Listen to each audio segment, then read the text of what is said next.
Ubisoft is at it again, folks. Another day, another classic franchise sacrificed on the altar of wokeness. Assassin's Creed Shadows was supposed to be the game fans have been begging for, a grounded, authentic Japanese samurai story. But nope. What did we get? A delayed game with a forced narrative that prioritizes diversity, equity, and inclusion over actually telling a good story. So let's talk about this.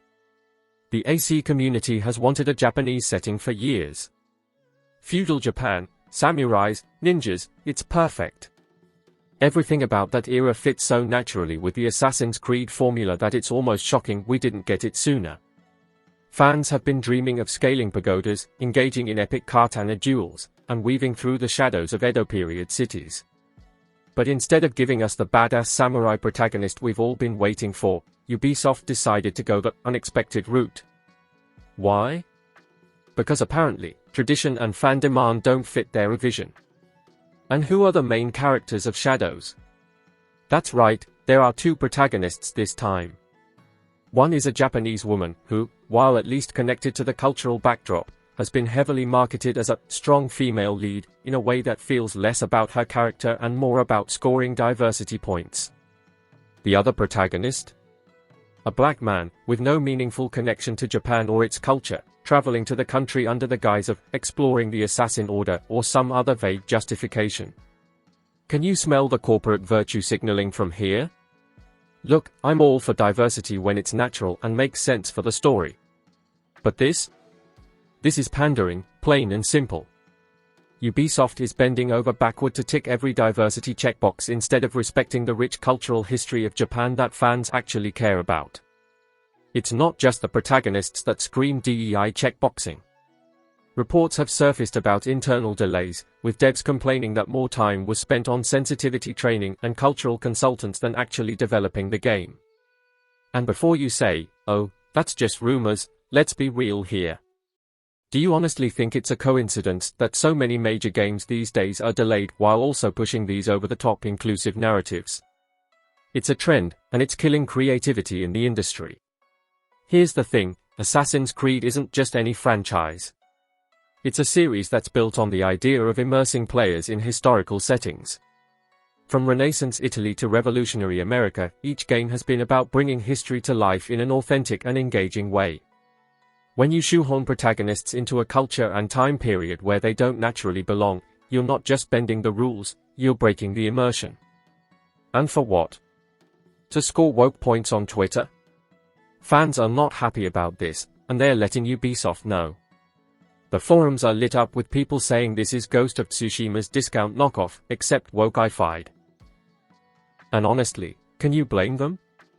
Ghost of Tsushima was everything fans wanted in a Japanese historical game.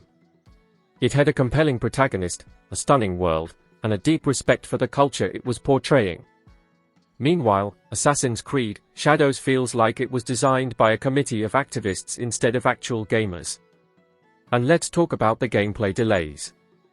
Ubisoft has a track record of overpromising and underdelivering, and now they've added a layer of corporate activism to their development pipeline. Instead of focusing on crafting an immersive experience, it feels like they are more concerned about how the game will look to social media critics. There's a growing frustration among gamers who are tired of seeing their favorite franchises lose their identity in the name of appeasing online outrage mobs. Let's look at the bigger picture here. This isn't just about one game. This is a pattern across the entertainment industry. Hollywood, gaming, comics, everything is being infiltrated by activists who care more about representation than results. And let me be clear, this isn't about hating diversity. Diversity is fine when it's done right. But forcing it at the expense of quality storytelling? That's where I draw the line. Now, imagine the potential Assassin's Creed Shadows could have had if Ubisoft had focused on what truly matters, crafting an authentic narrative rooted in Japanese history. The Edo period offers a treasure trove of stories about honor, betrayal, and war. Samurai clans, secretive ninja missions, and political intrigue could have been the perfect backdrop for a solo Japanese protagonist whose story resonates deeply with the setting. But instead, Ubisoft muddied the waters by introducing a second protagonist who feels out of place. And before anyone comes at me with the "it's just fiction" argument, fiction still has to feel believable to be immersive. What's even more baffling is Ubisoft's track record. They've proven in the past that they can deliver great stories when they focus on the essentials. Think back to Assassin's Creed 2 with Ezio Auditore. That game worked because it was personal, compelling, and deeply connected to its historical setting. Fans want that same level of care and respect for Shadows. Instead, we're getting what feels like a corporate checklist masquerading as a game. It's not just the core audience they're alienating either. Even casual gamers are picking up on how forced this all feels. When marketing overshadows gameplay, when virtue signaling takes priority over storytelling, people notice. And the result? A divided fanbase and diminishing returns. Ubisoft is playing a dangerous game, and if Shadows flops, it won't be because fans are resistant to change, it'll be because Ubisoft failed to deliver on their promises. The backlash isn't just noise. It's a sign that gamers are waking up. We're tired of being lectured. We're tired of seeing our favorite franchises hijacked by people who don't even care about the medium. And most of all, we're tired of being told that we're the problem for wanting games that prioritize fun and storytelling over identity politics. It's not just Ubisoft that's guilty here. This is part of a larger issue in gaming as a whole. Look at what happened with The Last of Us Part 2 or Forspoken. These games were hyped up as groundbreaking, but they ended up being divisive because they prioritized messaging over mechanics. Fans aren't asking for much, just make games that respect the source material and focus on delivering an enjoyable experience. The conversation around Assassin's Creed Shadows is important because it highlights a growing disconnect between developers and their audiences. At what point do we, as fans, say enough is enough? Gamers are passionate because we care about these stories. We're invested in these worlds.